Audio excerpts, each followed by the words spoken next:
Welcome to the new lecture. तो guys आज हम स्टार्ट करने वाले हैं इंडक्शन मशीन, क्योंकि बहुत मुझे मैसेज आ रहे थे स्टूडेंट से कि सर इंडक्शन मशीन का जो इंडक्शन मोटर का जो लेक्चर है वो बनाइए। तो मैं आज इंडक्शन मशीन का भी लेक्चर बना रहा हूँ। और इंडक्शन मशीन और जो सब्जेक्ट हमारे चल रहे हैं वो पैरेलली चलते रहेंगे। एक इंडक्शन मशीन का लेक्चर और एक किसी और सब्जेक्ट का लेक्चर मैं डेली अपलोड करता रहूँगा, ठीक है। तो चलिए हम शुरू करते हैं इंडक्शन मशीन। तो जब भी हम मशीन बोलते हैं तो हमें पता चल जाना चाहिए कि यहाँ पे हम मोटर और जनरेटर दोनों की बात कर रहे हैं, तभी हम मशीन बोल रहे हैं इंडक्शन मशीन, यानी कि इंडक्शन मोटर और इंडक्शन जनरेटर। तो देखिए इंडक्शन मोटर दो कंडीशन पे ऑपरेट करती है। अगर हम मोटरिंग मोड की बात करें तो NR is greater than NS, और जनरेटिंग मोड की बात करें तो NR is greater than NS. तो देखिए NR is less than NS क्या है, मैं भी बताता हूँ एनआर और एनएस क्या है। So NR is less than NS है, यानी कि ये मोटरिंग मोड पे ऑपरेट कर रहा है। यानी कि हमारी जो इंडक्शन मशीन है वो मोटर की तरह काम कर रही है। और अगर NR is greater than NS है तो हमारी मशीन जनरेटिंग मोड पे काम कर रही है। जनरेटिंग मोड पे काम कर रही है। यहाँ पे जो एन आर है ये है रोटर की स्पीड। अब एक चीज याद रखिएगा, जो रोटर की स्पीड होती है वही हमारी मोटर की स्पीड होती है, राइट। एनआर है रोटर की स्पीड और एनएस होता है सिंक्रोनस स्पीड। एनएस है सिंक्रोनस स्पीड।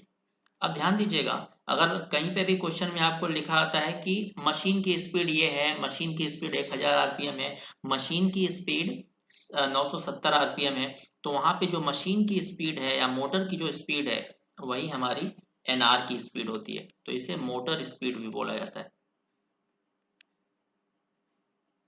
राइट।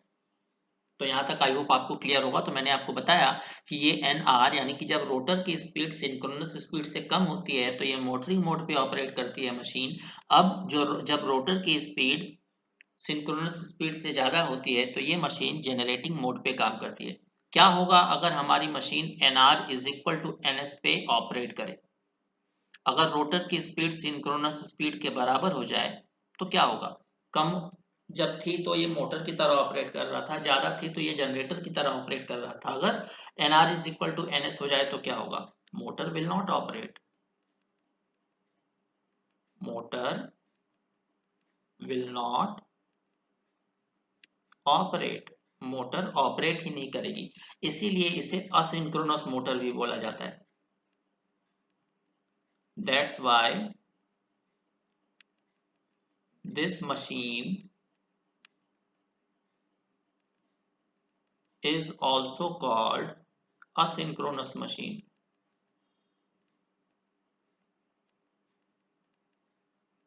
असिंक्रोनस यानी कि ये सिंक्रोनस स्पीड पे कभी ऑपरेट नहीं करती।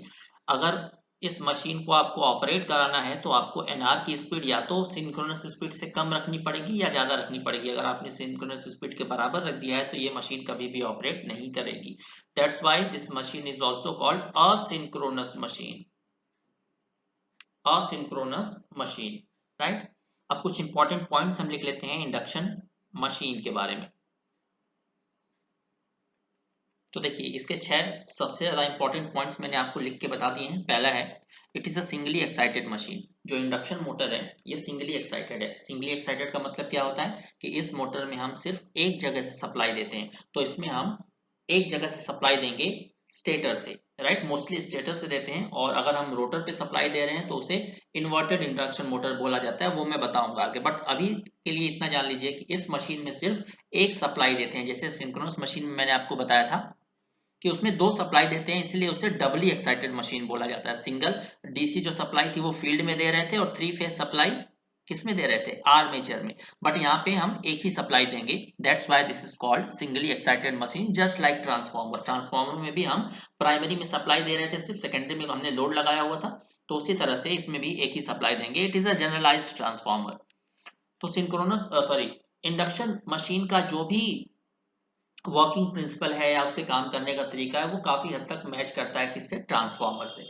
इसीलिए इंडक्शन मशीन को जनरलाइज्ड ट्रांसफार्मर भी बोला जाता है। राइट, ये दोनों एक तरह से भाई बंधु हैं, भाई भाई टाइप के। अगर आपने ट्रांसफार्मर अच्छे से समझ लिया तो induction motor same working principle है उसका, सब कुछ सेम। मैं बताऊंगा कैसे। क्या होता है कि ट्रांसफार्मर में प्राइमरी वाइंडिंग और सेकेंडरी वाइंडिंग दोनों स्टेशनरी होती है, बट यहाँ पे प्राइमरी वाइंडिंग की तरह स्टेटर काम करता है और सेकेंडरी वाइंडिंग की तरह कौन काम करता है, रोटर। बट डिफरेंस यहाँ पे है कि ये इसका रोटर रोटेट करता है, उसकी सेकेंडरी रोटेट नहीं करती, बस इतना सा डिफरेंस है। तो यहाँ पे दो वाइंडिंग है, एक स्टेटर वाइंडिंग, दूसरी रोटर वाइंडिंग। और जो इंडक्शन मशीन है उसका भी ऑपरेटिंग प्रिंसिपल सेम है जैसे कि ट्रांसफार्मर का है, that is mutual induction. Transformer भी म्यूचुअल इंडक्शन के प्रिंसिपल पे काम करता है, इंडक्शन मशीन भी म्यूचुअल इंडक्शन के प्रिंसिपल पे काम करती है। ट्रांसफार्मर एक कांस्टेंट फ्रीक्वेंसी डिवाइस था, but induction motor is a variable frequency device. Variable frequency device है इंडक्शन मोटर, क्यों? क्योंकि स्टेटर की फ्रीक्वेंसी अगर f है तो रोटर की फ्रीक्वेंसी कितनी हो जाती है, s टाइम्स ऑफ या slip times of stator frequency. Right, इसीलिए बोला जाता है कि the frequency of rotor is equal to slip times of supply frequency या स्टेटर की फ्रीक्वेंसी। तो आप देख सकते हो स्टेटर में कुछ और फ्रीक्वेंसी है, रोटर में फ्रीक्वेंसी क्या हो गई, कम हो गई। तो इसे हम फ्रीक्वेंसी वेरिएबल मशीन की तरह भी देखते हैं। So it is a variable frequency machine. Next point है, magnetising current is 30 to 45% of full load current. यहाँ पे अगर हमारी फुल लोड करंट है, यानी कि जितनी आपकी मशीन की रेटिंग है पूरा का पूरा उतना ही लोड आपने कनेक्ट किया है, तो उस कंडीशन में जो फुल लोड करंट है मान लेते हैं 100 एम्पियर है, तो मैग्नेटाइजिंग करंट की वैल्यू कितनी हो जाएगी, 30 एम्पियर टू 45 एम्पियर। और हम सब जानते हैं कि अगर मैग्नेटाइजिंग करंट की वैल्यू ज्यादा होती है तो पावर फैक्टर क्या हो जाता है, डिग्रेड हो जाता है, कम हो जाता है। तो इसीलिए ट्रांसफार्मर के केस में हमने क्या देखा था, जो मैग्नेटाइजिंग करंट है वो सिर्फ कितनी थी, 3 4 5% थी, बट यहाँ पे 30 से 45% है। तो जो पावर फैक्टर है इंडक्शन मोटर का वो ट्रांसफार्मर से कम रहेगा, क्योंकि यहाँ पे मैग्नेटाइजिंग करंट की ज्यादा आवश्यकता पड़ रही है। ऐसा क्यों है, क्योंकि देखिए हम बात कर रहे थे ट्रांसफार्मर की अगर, तो यह है ट्रांसफार्मर का कोर। यहाँ पे हमने लगाया हुआ है प्राइमरी वाइंडिंग, यहाँ पे हमने लगाया हुआ है सेकेंडरी वाइंडिंग। तो प्राइमरी वाइंडिंग से जो फ्लक्स निकलेगी वो सेकेंडरी वाइंडिंग को लिंक करेगी, बट ये फ्लक्स किससे होते हुए जा रही है, पाथ, मैग्नेटिक पाथ से। करेक्ट, मान लेते हैं ये फ्लक्स है फाई। तो मैग्नेटिक पाथ का जो रिलक्टेंस है हम जानते हैं क्या होता है, रिलक्टेंस कम होता है। अगर रिलक्टेंस, रिलक्टेंस क्या होता है, reluctance is the property of magnetic material. Reluctance किसी भी मैग्नेटिक मटेरियल की वो प्रॉपर्टी है जो फ्लक्स को अपोज करता है, फ्लक्स को फ्लो नहीं होने देता। तो इसकी रिलक्टेंस की प्रॉपर्टी तो बहुत कम है, मतलब थोड़ी सी मैग्नेटाइजिंग करंट में ही हम अपनी यूजफुल फ्लक्स को प्राइमरी से सेकेंडरी में पहुंचा सकते हैं। बट अगर हम इंडक्शन मोटर या इंडक्शन मशीन की बात करें तो ये है रोटर, ये है स्टेटर। ये लेमन टाइप का डायग्राम बना रहा हूं ताकि आपको समझ में आए। ये है स्टेटर। तो रोटर ने जो फ्लक्स जनरेट करी है उसे स्टेटर तक पहुंचाना है। द फ्लक्स ऑफ रोटर या जो एमएमएफ है रोटर का will link to the stator, और रोटर से स्टेटर तक जाने के लिए बीच में इसे किससे गुजरना पड़ रहा है, एयर से। एयर का रिलक्टेंस क्या होता है, बहुत ज्यादा। मतलब इस फ्लक्स को बहुत ज्यादा ऑपोजिशन मिल रहा है because of air as a path. तो रिलक्टेंस ज्यादा है, तो उतनी ही फ्लक्स को हमें रोटर से स्टेटर तक पहुंचाने के लिए ज्यादा मैग्नेटाइजिंग करंट का इस्तेमाल करना पड़ेगा, क्योंकि रिलक्टेंस यहाँ पे बहुत ज्यादा है। राइट, तो याद रखिए क्यों ट्रांसफार्मर के केस में मैग्नेटाइजिंग करंट कम होती है और इंडक्शन के केस में ज्यादा होती है, ये मैंने आपको बता दिया, due to the presence of air gap. चलिए देखते हैं कंस्ट्रक्शन ऑफ स्टेटर। तो हम देखते हैं कंस्ट्रक्शन ऑफ स्टेटर। तो जो स्टेटर है वो किससे बना होता है? वो बना होता है कास्ट आयरन से। बट ट्रांसफार्मर में हम जानते हैं कि ट्रांसफार्मर का जो कोर है वो किससे बना होता है? सीआरजीओ स्टील का। सीआरजीओ का फुल फॉर्म क्या होता है? Cold rolled grain oriented silicon steel. तो यहाँ पे हम सीआरजीओ का यूज क्यों नहीं कर रहे हैं जैसे कि हम ट्रांसफार्मर के कोर में कर रहे थे? Why we are not using CRGO in the case of induction machine? Because अगर हम ट्रांसफार्मर की बात करें, ये हो गया core, primary winding, secondary winding. तो प्राइमरी वाइंडिंग से जो भी फ्लक्स निकल रही है वो कोर से होते हुए किसको लिंक कर रही है? सेकेंडरी को। तो आप देख सकते हो पूरा का पूरा मैग्नेटिक पाथ किससे बना हुआ है? Magnetic path is made of magnetic material. But अगर हम इंडक्शन मोटर की बात करें तो ये है स्टेटर, ये है रोटर। फ्लक्स यहां से जाके लिंक कर रही है। मैं लेमन टाइप का डायग्राम बना रहा हूं, याद रखिएगा। फ्लक्स स्टेटर से जाके रोटर को लिंक कर रही है। तो ये किस किस पाथ को फॉलो कर रही है? एयर गैप को। तो मैक्सिमम पोर्शन इस फ्लक्स का स्टेटर से रोटर तक जाने के लिए, स्टेटर से रोटर तक जाने के लिए किसका सहारा ले रहा है? एयर गैप का। मतलब मैग्नेटिक मटेरियल की वैल्यू बहुत कम है यहाँ पे। अगर आपने magnetic material that is CRGO लगा भी दिया तो जो पाथ है वो तो नहीं बदल जाएगा। जो फ्लक्स है वो पहले भी एयर गैप से होके रोटर तक जा रही थी और अभी भी एयर गैप से होते हुए रोटर तक जा रही है। तो पूरा का पूरा मैग्नेटिक पाथ किस पे डिपेंड कर रहा है? एयर पे। Magnetic path is air gap. तो मैग्नेटिक पाथ जब बहुत ज्यादा डिपेंड ही नहीं कर रहा है किसी भी मैग्नेटिक मटेरियल पे, तो हम क्यों सीआरजीओ लगाए यहाँ पे? वैसे भी सीआरजी जो है वो इंडिया में नहीं बनता, हमें फॉरेन से एक्सपोर्ट कराना पड़ता है जो कि बहुत कॉस्टली होता है। तो यहाँ पे हमें बहुत ज़्यादा एडवांटेज नहीं मिल रहा है सीआरजीओ का, इसीलिए हम सीआरजीओ का यूज़ नहीं करते, कास्ट स्टील का यूज़ करते हैं। क्योंकि कास्ट स्टील जो है वो इकोनॉमिकली चीपर होता है as compare to CRGO material. Right, तो याद रखिएगा। चलिए देखते हैं स्टेटर। हमने देखा क्या होता है, कास्ट आयरन का बना होता है। तो स्टेटर में जो स्लॉट होते हैं वो तीन टाइप के होते हैं। तो टाइप्स ऑफ स्टेटर स्लॉट, तो स्लॉट हम देख पा रहे हैं तीन टाइप का होता है। टाइप्स ऑफ स्टेटर स्लॉट्स, पहला होता है ओपन टाइप स्लॉट, दूसरा होता है सेमी ओपन स्लॉट, तीसरा होता है कंप्लीटली क्लोज्ड स्लॉट। तो एक एक करके हम सभी को देखते हैं। पहला हेडिंग डाल लीजिएगा, ओपन टाइप स्लॉट।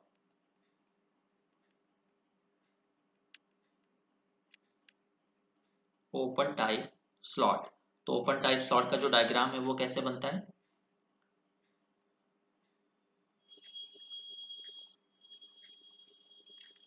ये है हमारा स्टेटर, ये जो पोर्शन आप देख रहे हो ये है स्टेटर, ये है स्लॉट और ये आपकी रखी गई है वाइंडिंग्स।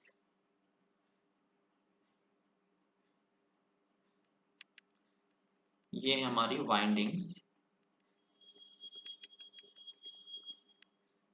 राइट, अब बना देते हैं हम रोटर। तो ये सर्कुलर होगा रोटर, मैं पूरा नहीं दिखा रहा हूं, मैं सिर्फ हाफ पोर्शन दिखा रहा हूं। राइट, अब देखिएगा बहुत इंटरेस्टिंग है। पहला पॉइंट हम लिखते हैं एडवांटेजेस। एडवांटेजेस और डिसएडवांटेजेस हम तीनों स्लॉट्स के देखेंगे जो कि काफी इंपॉर्टेंट है। एडवांटेजेस, तो पहला एडवांटेज मुझे बताइए क्या है? पहला एडवांटेज आपको दिख रहा होगा कि windings can be placed into the slots very easily. अब क्योंकि जो जो स्लॉट है वो एक तरफ से पूरा खुला हुआ है, राइट, तो हम इसमें जो वाइंडिंग है वो आराम से रख सकते हैं क्योंकि पूरा हमें खुला हुआ स्लॉट मिल रहा है। हम जाके वाइंडिंग वहां रख के चले आएंगे, आसान है बिल्कुल। अब देखिए दूसरा जो पॉइंट है वो है लीकेज रिएक्टेंस इज लेस। जो लीकेज रिएक्टेंस होगा इस पर्टिकुलर ओपन टाइप स्लॉट की वजह से वो क्या होगा, बहुत कम होगा। क्यों? क्योंकि मान लीजिए फ्लक्स निकल रही है स्टेटर से बाहर रोटर को लिंक करने के लिए, फ्लक्स यहां से निकल रही है, तो आप देख सकते हो कि ज्यादा से ज्यादा फ्लक्स किससे जाके लिंक कर रही है, डायरेक्ट रोटर से। बीच में इसको कोई पाथ नहीं मिल रहा है लिंक करने के लिए, इसीलिए ग्रीन वाली जो लाइन से आप देख सकते हो स्टेटर से निकलते ही जाके किससे लिंक कर रही है, रोटर से। करेक्ट। तो यहाँ पे ज्यादातर फ्लक्स किससे लिंक कर रही है, जाके रोटर से। तो यहाँ पे हम क्या लिख सकते हैं, flux transfer from stator to rotor is more, more flux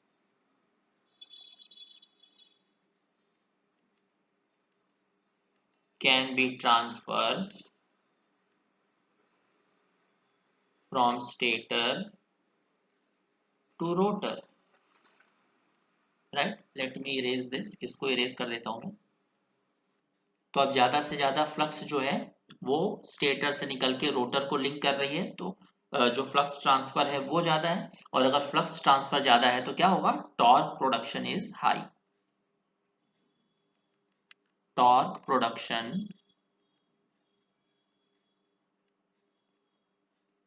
is high, torque का जो प्रोडक्शन है वो ज्यादा होगा। नेक्स्ट पॉइंट है कि जो फॉर्मर वाइंडिंग है हम इसमें इजीली प्लेस कर सकते हैं। फॉर्मर वाइंडिंग क्या होती है, वो वाइंडिंग जो पहले से बना के रखी गई है, वो वाइंडिंग जिसको हमने पहले से ही वाउंड करके रखा हुआ है, हमें सिर्फ ले जाके उस स्लॉट में रखनी है, तो उस तरह की वाइंडिंग हम यहाँ पे यूज कर सकते हैं। ये चीजें थी हमारी एडवांटेजेस के अंदर। अब चलते हैं डिसएडवांटेज के अंदर। तो जैसा कि आप देख रहे हो, पहला डिसएडवांटेज क्या है, air gap between stator and rotor is more, stator और रोटर के बीच का जो एयर गैप है वो क्या है, बहुत ज्यादा है। आप देख सकते हो यहाँ पे ये एयर गैप कितना ज्यादा है। तो एयर गैप का जो रिलक्टेंस है वो ज्यादा होता है, और अगर एयर गैप ज्यादा है तो रिलक्टेंस ज्यादा होगा, और अगर रिलक्टेंस ज्यादा है तो हमें उतनी ही फ्लक्स को, एक सेम अमाउंट ऑफ फ्लक्स को स्टेटर से रोटर तक ट्रांसफर करने के लिए ज्यादा मैग्नेटाइजिंग करंट की आवश्यकता होगी, और मैग्नेटाइजिंग करंट हमारा बढ़ रहा है तो पावर फैक्टर क्या होता है, डिक्रीज हो जाता है, राइट। नेक्स्ट जो पॉइंट है वो है irregularity in the surface increases,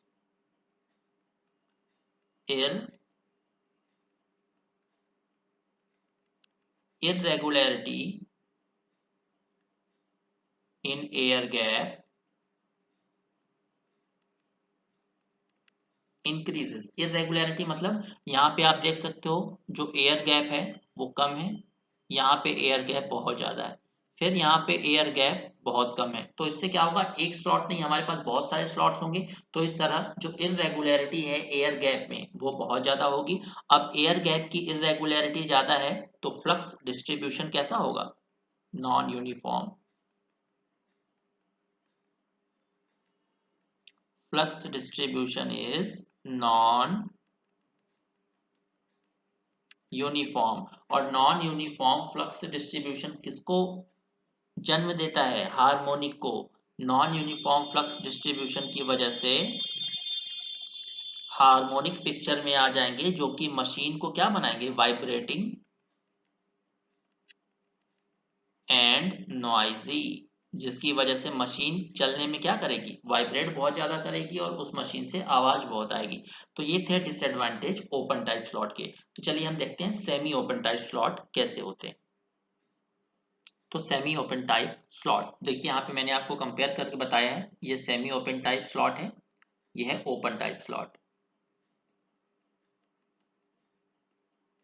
तो चलिए सबसे पहले एडवांटेजेस लिख लेते हैं सेमी ओपन टाइप स्लॉट के। तो आप कंपेयर करके बताइए, सेमी ओपन टाइप स्लॉट जब हमने यूज किया तो स्टेटर और रोटर के बीच का एयर गैप है वो डिक्रीज हुआ या इंक्रीज हुआ, आप देख सकते हो।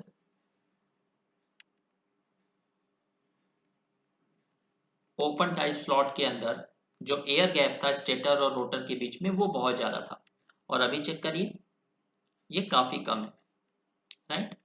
तो air gap between rotor and stator decreases, जिसकी वजह से मैग्नेटाइजिंग करंट क्या हो गया, डिक्रीज हो गया, एयर गैप कम हुआ। तो बीच में एक और पॉइंट यूज कर लीजिएगा, रिलक्टेंस, एयर गैप कम होने की वजह से रिलक्टेंस कम हुआ और रिलक्टेंस कम होने की वजह से मैग्नेटाइजिंग करंट कम हो गया। ये हमारा एडवांटेज है, राइट।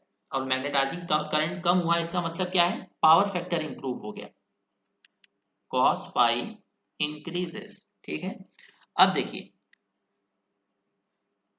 जो एयर गैप है वो ज्यादा यूनिफॉर्म हो गया। पहले आप देख सकते हो एयर गैप कैसा था, मैं आपको दिखा देता हूं। यहाँ पे एयर गैप कम है, ये बहुत ज्यादा है, फिर कम है। इस तरह का एयर गैप था, मतलब बहुत ज्यादा नॉन यूनिफॉर्म था। बट अब यहाँ पे देखिए, यहाँ पे कम है, बहुत हल्का सा थोड़ा सा वेरिएशन है, फिर से एयर गैप उतना ही, मतलब अप्रोक्सीमेटली यूनिफॉर्म है, राइट। तो flux distribution is mostly uniform. Flux distribution is mostly uniform. तो यूनिफॉर्म फ्लक्स डिस्ट्रीब्यूशन होता है तो क्या होता है बताइए, हार्मोनिक्स कम होंगे, हार्मोनिक्स कम हो जाएंगे और मोटर हमारी स्मूथ चलेगी। ओपन स्लॉट में क्या हो रहा था, मोटर वाइब्रेट कर रही थी और आवाज भी कर रही थी, नॉइजी ऑपरेशन था। बट यहाँ पे स्मूथ ऑपरेशन होगा क्योंकि एयर गैप ऑलमोस्ट यूनिफॉर्म है, जिसकी वजह से फ्लक्स डिस्ट्रीब्यूशन ऑलमोस्ट यूनिफॉर्म हो गया। फ्लक्स डिस्ट्रीब्यूशन ऑलमोस्ट यूनिफॉर्म होने की वजह से हार्मोनिक डिक्रीज हो गया, हार्मोनिक डिक्रीज होने की वजह से जो ऑपरेशन है वो बिल्कुल स्मूथ हो गया। तो ये थे इसके एडवांटेजेस। अब हम देखते हैं डिसएडवांटेजेस। आप ओपन टाइप स्लॉट देख के बताइए और सेमी ओपन टाइप स्लॉट देख के बताइए किस स्लॉट में वाइंडिंग रखना आसान होगा। वो स्लॉट जो कि पूरा का पूरा खुला हो उसमें हम जाएंगे, वाइंडिंग रख के चले आएंगे। बट यहाँ पे देख लीजिए, जो एयर जो उसका फेस है वो बहुत कम खुला हुआ है, इसका मतलब वाइंडिंग रखना यहाँ पे क्या होगा, difficult. So in semi open type slot putting winding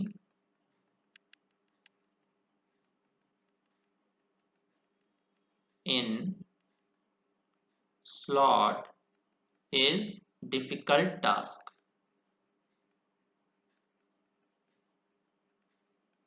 अब देखिए यहाँ पे हमने क्या रखा हुआ है, वाइंडिंग, ये है हमारी वाइंडिंग। तो जो भी फ्लक्स स्टेटर से निकलेगी वो रोटर को लिंक करेगी, ये तो नियम होता है। तो फ्लक्स निकल रही है स्टेटर से, तो इसको फिर से जो एक आयरन का पोर्शन है वो बहुत ज्यादा मिल रहा है, ये पूरा का पूरा आयरन लगा हुआ है, ये पूरा का पूरा हमारा आयरन कोर है। तो ज्यादातर फ्लक्स क्या करेगी, स्टेटर से निकलते ही वापस से अपने स्टेटर के किसी न किसी पार्ट से लिंक हो जाएगी, मतलब लीकेज फ्लक्स क्या होगा यहाँ पे ज्यादा। यहाँ पे आप देख सकते हो स्टेटर और रोटर के बीच में ज्यादातर एयर गैप था, तो जो स्टेटर से फ्लक्स निकल रही थी वो ज्यादातर रोटर तक पहुंच रही थी। बट यहाँ पे क्या हो रहा है, स्टेटर से निकलते ही वो खुद के पार्ट से लिंक कर जा रही है क्योंकि आयरन का पोर्शन ज्यादा है। तो leakage flux is high, due to which leakage reactance is high. Leakage reactance is high. अब ज्यादातर फ्लक्स क्या कर रही है, लीक कर जा रही है, मतलब रोटर तक नहीं पहुंच रही है। तो less amount of flux transfer, less amount of flux transfer to rotor. Flux leakage ज्यादा होने की वजह से रोटर तक कम फ्लक्स पहुंच रही है, जिसकी वजह से टॉर्क प्रोडक्शन क्या होगा, लेस।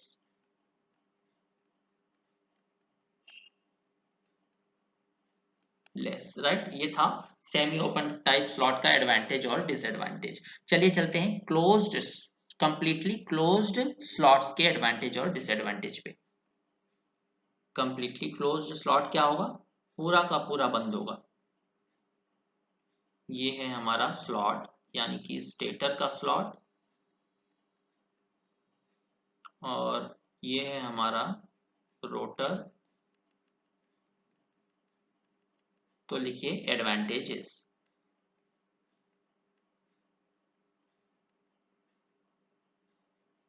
तो पहला एडवांटेज ये होगा कि एयर गैप बहुत कम है। आप देख सकते हो सिर्फ बहुत कम एयर गैप बचा है स्टेटर और रोटर के बीच में। Air gap decreases due to which reluctance decreases due to which magnetizing current decreases। Magnetising current decrease हो रहा है, इसका मतलब क्या है, जो पावर फैक्टर है वो इम्प्रूव हो चुका है। फ्लक्स जो एयर गैप है वो ऑलमोस्ट यूनिफॉर्म है, एयर गैप में वेरिएशन बहुत ज़्यादा नहीं हो रहा है, air gap is uniform, so harmonics are absent। Harmonic absent होने की वजह से क्या होगा, smooth operation. Operation of machine is smooth, बिना आवाज किए बिल्कुल साइलेंटली चलेगी मशीन। डिसएडवांटेजेस देखते हैं।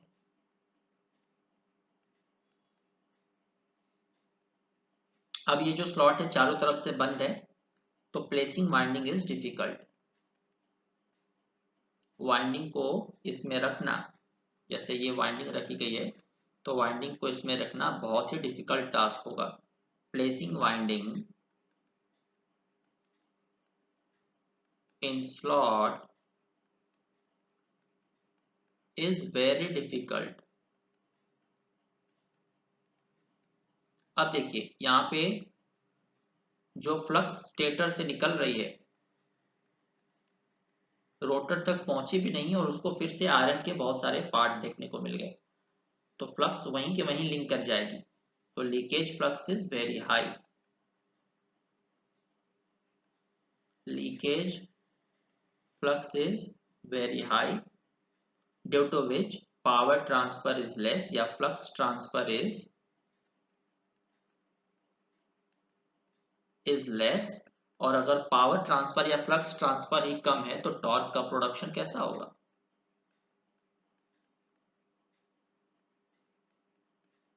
लेस। तो ये था सेमी ओपन, ओपन और close type, completely closed slot के बीच का डिफरेंस। कल मैं आपको जो नेक्स्ट क्लास होगी उसमें मैं आपको एक टेबल बनवा दूंगा, तो वहां पे आप उस टेबल से डायरेक्टली कंपेयर कर सकते हो, राइट। तो अभी के लिए इतना ही, चलिए मिलते हैं हम अपने नेक्स्ट लेक्चर में। Thank you very much.